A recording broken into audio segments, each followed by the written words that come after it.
Life is suffering, not occasionally, not as an exception, but as a fundamental condition of being human. This is not a pessimistic statement. It is an honest one. Pain, loss, uncertainty, and limitation are woven into existence itself. And yet, modern culture treats suffering as a mistake, something to be avoided, numbed, or eliminated at all costs.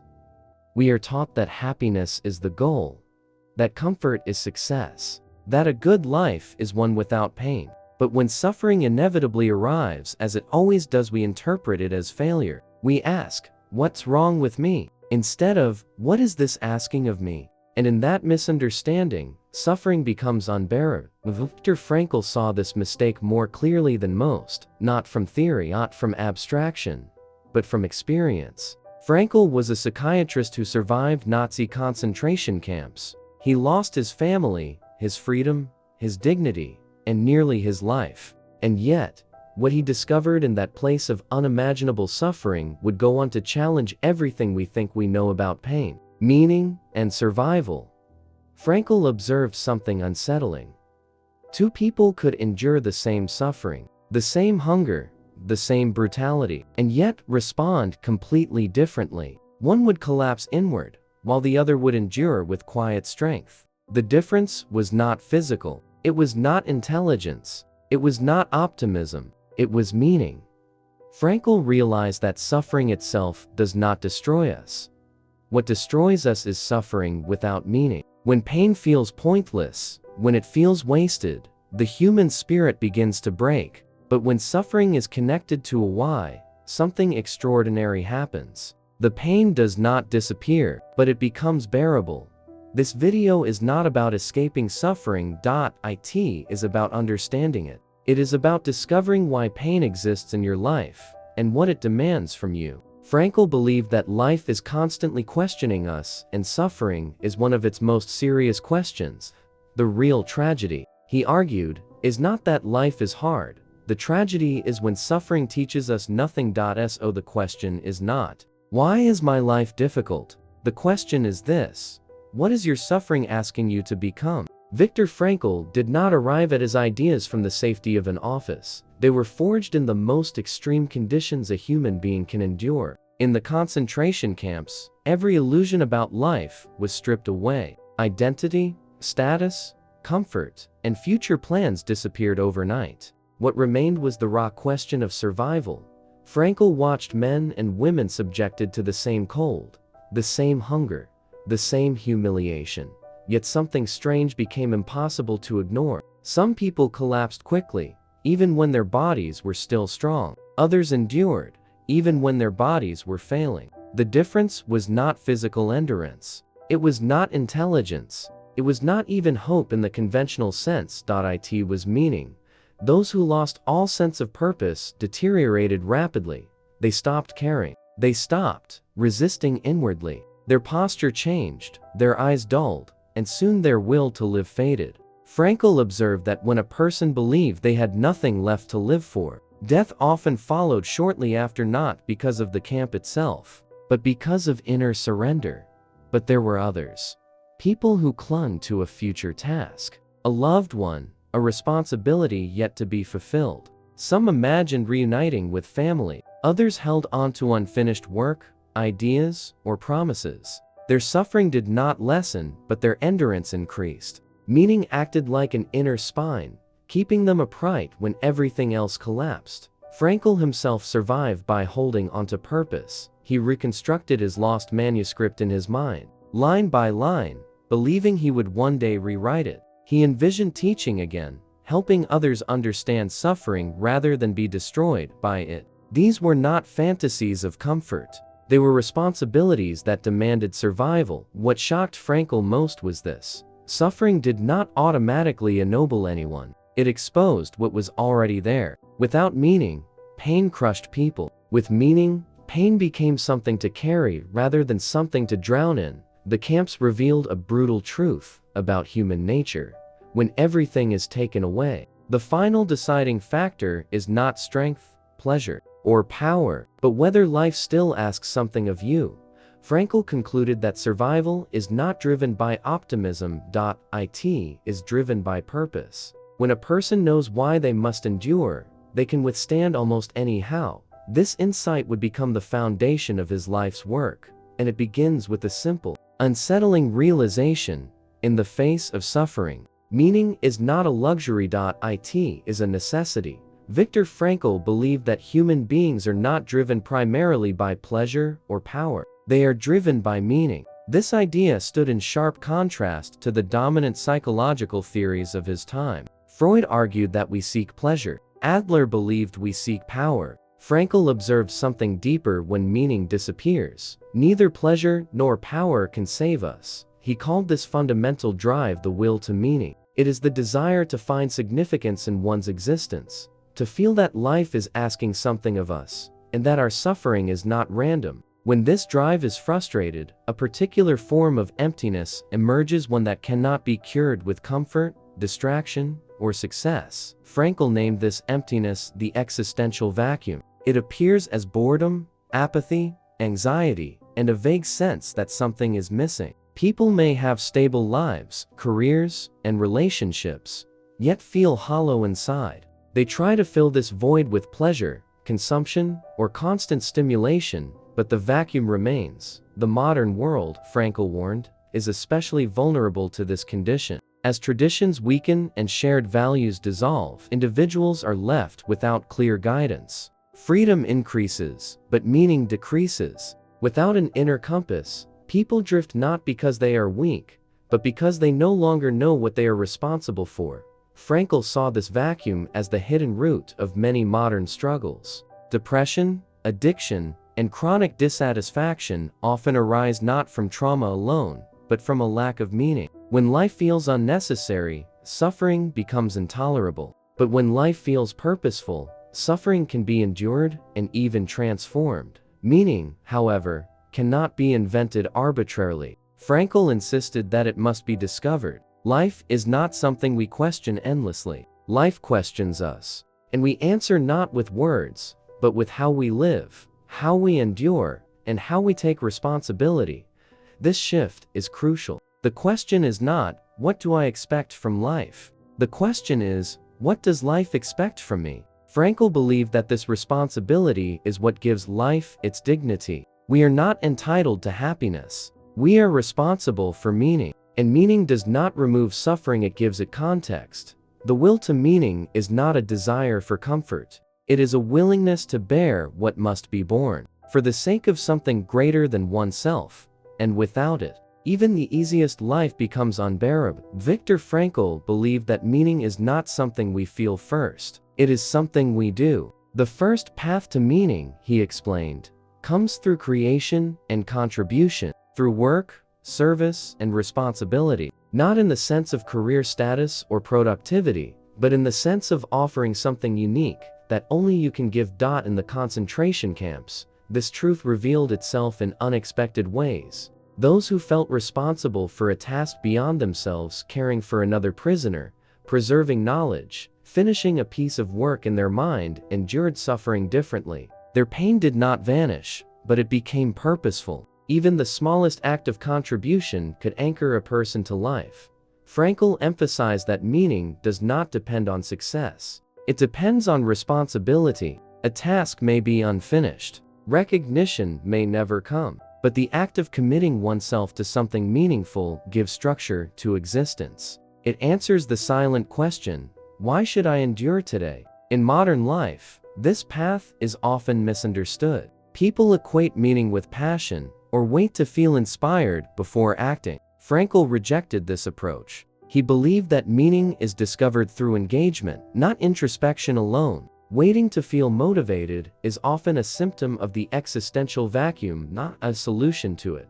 Contribution is not limited to grand achievements. It can appear in work done with integrity, in care offered without applause, in responsibility accepted when it would be easier to withdraw. What matters is not the scale of the act, but the sincerity with which it is carried. Frankl warned that when people are cut off from meaningful contribution, suffering intensifies. Work becomes empty. Days blur together. Without a sense of responsibility, freedom turns into aimlessness. This is why comfort without purpose leads to dissatisfaction rather than peace. Creation gives suffering direction. It transforms pain from something that merely happens to you into something you endure for something. The work does not erase the hardship, but it justifies it. Frankl believed that every person is asked a unique question by life, and that question is answered through action, through contribution, through the willingness to carry responsibility even when circumstances are unfair or difficult. The first path to meaning does not promise happiness. It promises significance, and in a world filled with unavoidable suffering, significance is what makes life bearable. Viktor Frankl believed that meaning does not exist only in what we do. It also exists in what we experience, especially in love. When everything else is taken away, the ability to love becomes one of the deepest sources of meaning available to the human being. In the concentration camps, Frankl discovered this truth in the most unlikely way. He found himself surviving unbearable conditions by holding onto the image of his wife. He did not know whether she was alive or dead. It did not matter. The experience of loving her, of contemplating her presence, sustained him. In that moment, he realized something profound.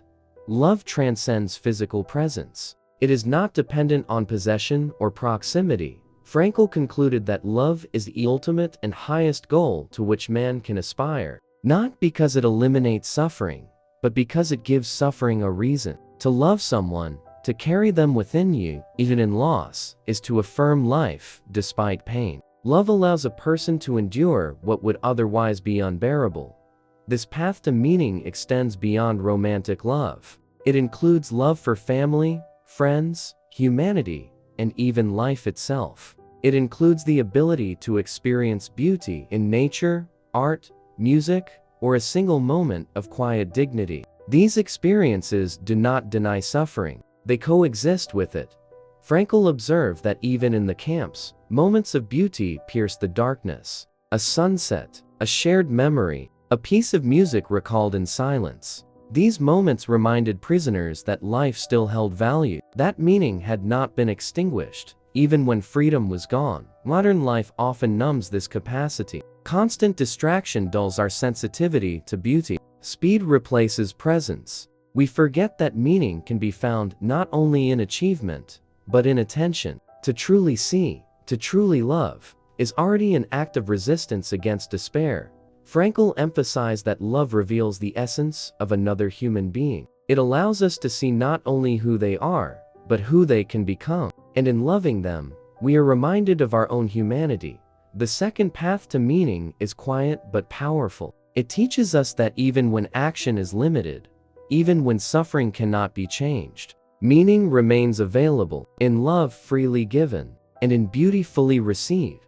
Viktor Frankl believed that there are moments when suffering cannot be avoided. No action can remove it. No love can replace what has been lost. When this happens, the question of meaning reaches its most demanding form. What remains when everything else is gone? Frankl answered with the difficult truth. When suffering is unavoidable, meaning is found in the attitude we choose toward it. This is not passive acceptance. It is not denial or optimism. It is the deliberate decision to face pain with dignity.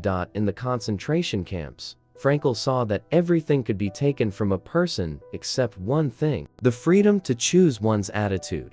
Even in the most dehumanizing conditions, some individuals maintained inner freedom. They did not escape suffering, but they refused to let it reduce them to despair. Frankl called this the last of the human freedoms. The ability to decide who you will be in the face of what happens to you. This freedom cannot be removed by force. It exists inwardly, beyond circumstances, beyond control. Choosing one's attitude does not make suffering pleasant. It makes it meaningful. Frankl warned against glorifying pain. Suffering is not good in itself, but when it cannot be avoided, it becomes a test of character, an opportunity to transform tragedy into triumph at the level of the soul. This path is the most misunderstood. People often believe they must eliminate suffering before they can live fully. Frankl reversed this idea. Life does not wait for pain to disappear. Life asks us to respond, even in pain. The question shifts. Not, Why is this happening to me? But what is this asking of me now? This shift changes everything. Suffering becomes a challenge rather than a curse, a demand rather than an injustice. It calls forth responsibility, courage, and integrity. Frankl believed that even the smallest act of dignity matters. A kind word, a refusal to hate, a decision not to surrender inwardly. These choices do not change circumstances, but they change the meaning of circumstances. The third path to meaning is the hardest. It offers no escape, only transformation, and yet, it is here in the depths of unavoidable suffering that human freedom reveals its greatest power. Viktor Frankl did not want his ideas to remain philosophical abstractions. He wanted them to be lived. From his experiences and observations, he developed logotherapy, a form of psychotherapy centered not on pleasure or power, but on meaning. Its core assumption is simple and demanding. Human beings heal when they discover what life expects from them. Logotherapy begins with a reversal. Instead of endlessly analyzing the self, Frankl encouraged people to look outward toward responsibility, toward tasks, toward others. He called this process dereflection. When attention shifts away from obsessive self-focus, many forms of anxiety and despair lose their grip. Frankl observed that modern people often suffer not because something terrible has happened, but because life feels empty. They are free, yet directionless, comfortable, yet dissatisfied. Logotherapy addresses this existential vacuum by asking a question few therapies dare to ask. What is your responsibility right now? Meaning, in Frankl's view, is always concrete. It changes from moment to moment. It cannot be copied from someone else's life. What gives meaning to one person may be meaningless to another. The task is not to invent a grand purpose, but to recognize the specific demand of the present moment. One of Frankl's most striking techniques was paradoxical intention. Instead of fleeing fear, the individual confronts it deliberately. Anxiety often feeds on avoidance. By facing what is feared, even exaggerating it in a controlled way, the fear loses its authority. Meaning replaces panic. Logotherapy does not promise happiness. Frankl was clear about this. Happiness is a byproduct, not a goal. When pursued directly, it often escapes us. But when meaning is pursued, happiness may appear unexpectedly, like a side effect of a life lived responsibly. What makes logotherapy radical is its moral seriousness. It treats the individual not as a victim of instincts or circumstances, but as a responsible being capable of choice. Even in suffering, even in limitation, there remains something that can be done. Some attitude that can be chosen. Frankl believed that life is always asking questions, and every moment demands an answer, not in words, but in action. Logotherapy teaches us to listen for those questions, and then, quietly, courageously, to respond. There comes a moment in some lives when nothing remains. No strength, no hope, no future to imagine. When every external source of meaning has been stripped away, and suffering stands alone. Viktor Frankl believed that it is here, not before, that the deepest question of existence appears. In the camps, Frankl witnessed this moment repeatedly. People who had lost their families, their health, their freedom, and even their belief that tomorrow mattered. When nothing is left, distraction fails, optimism collapses. What remains is a single, brutal confrontation between the individual and life itself. Frankl argued that this moment reveals the final measure of a human being, not what they possess, not what they achieve, but how they respond when life offers nothing but pain. In such moments, meaning cannot be drawn from success, love, or future goals. It must come from something deeper.